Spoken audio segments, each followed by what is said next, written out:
Isang robotic wingman na espesyal na dinisenyo ng General Dynamics Land Systems GDLS kasama ang matapang na infantry soldiers.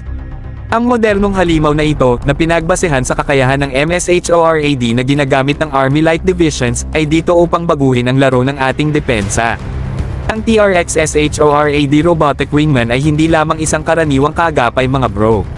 Ito ay may kakayahang magbigay ng maagang babala at sumugpo sa mga banta para sa ating maneuver force. Ang tawag dito ay high-tech na Guardian Angel na kasama mo sa laban. Isipin mo na lang mga bro kung magpasya ang Philippine Army na bilhin ng teknolohiyang ito. Hayaan nating mag-alab ang ating imahinasyon at tingnan natin ang magiging epekto nito sa ating pambansang depensa. Una at pinaka-importante, ang pagbili ng TRX-SHORAD Robotic Wingman ay magpapalakas sa kakayahan ng ating mga tropa sa labanan. Dahil sa maagang babala at pag-intercept nito, magbibigay ito ng mahalagang proteksyon at lubos na magtatanggal ng panganib para sa ating maneuver force. Iyan ang tunay na game changer mga bro. Pero hindi lang iyan mga bro.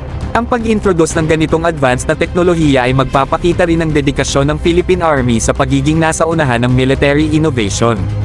Ito'y magpapadala ng malakas na mensahe sa ating mga kaalyado at potensyal na mga kalaban na seryoso tayo pagdating sa pagdepensa ng ating bansa.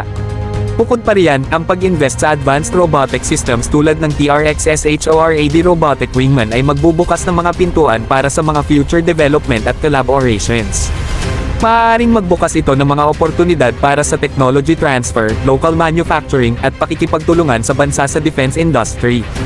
Yan ang tawag natin sa pagtatayo ng mga tulay at pagpapalakas ng mga samahan. Kaya mga bro, kung magpasya ang Philippine Army na bilhin ng TRX-SHORAD Robotic Wingman, asahan natin ang malaking epekto nito sa ating depensa. Magbibigay ito ng mas malakas na proteksyon sa ating mga tropa, magpapakita ng ating dedikasyon sa innovation, at magbubukas ng mga oportunidad para sa pakikipagtulungan sa defense industry.